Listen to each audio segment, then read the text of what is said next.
Hi, and thanks for logging on to the Daily DVAR Halacha. And here's a brand new Halacha for you, and it's for Sunday, the 22nd of January, which is the 24th of Teves. Here we go. Now we're going to list the things that you're allowed to do during the 6 hours after you ate meat.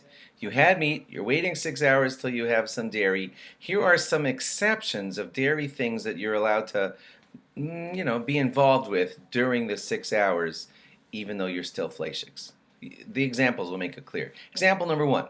You had meat just a couple of hours ago. Your 6 hours have not ended, and you want to swallow a milk pill. I don't know if that happens to you too often, but it's a pill. It has milk in it, and you want to swallow it. That would be allowed. For whatever crazy reason you want to taste milk during the 6 hours and spit it back out, that's allowed during the 6 hours after meat. You want to drink par of milk. It's not milk like at all.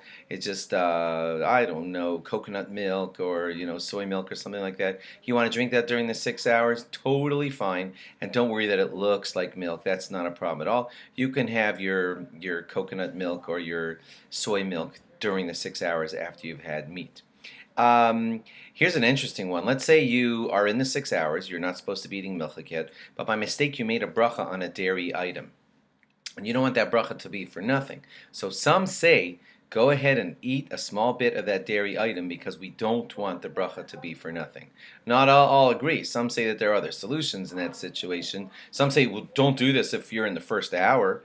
You had meat only half an hour ago, and now you made a bracha by mistake on dairy, and you want to just eat it during the first half hour. So a lot of rabbis say no to that. Some say just, what was the bracha? Shahakal? Okay, so go over and just bite into a par of shahakal, par of chocolate or something so that the bracha will not be for nothing.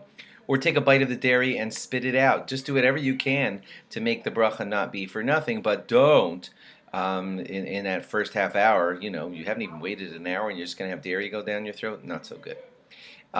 During those 6 hours while you're waiting, could you sit next to someone else who's eating dairy? Yeah, no problem. You could do that. Could you prepare dairy, cooking? Yeah, you could.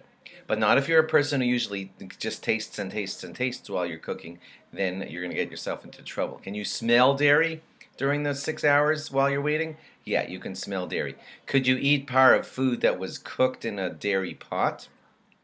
Dairy had been cooked in that pot that day, but it's clean?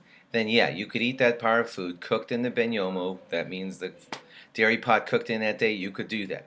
Not if that pot was all dirty and still full of milk and cheese, and milk and cheese is going to get into what you're eating and you're in the middle of the 6 hour wait. No, you're not allowed to do that. Could you drink from a dairy cup that was well washed? It's all clean and you're just going to have a cup of cranberry juice in that dairy cup that's all been washed out real clean during the 6 hours while you're waiting after meat. That would be okay because there's no actual dairy in what you're drinking. Thanks for logging on. Log on again tomorrow for more. Bye-bye.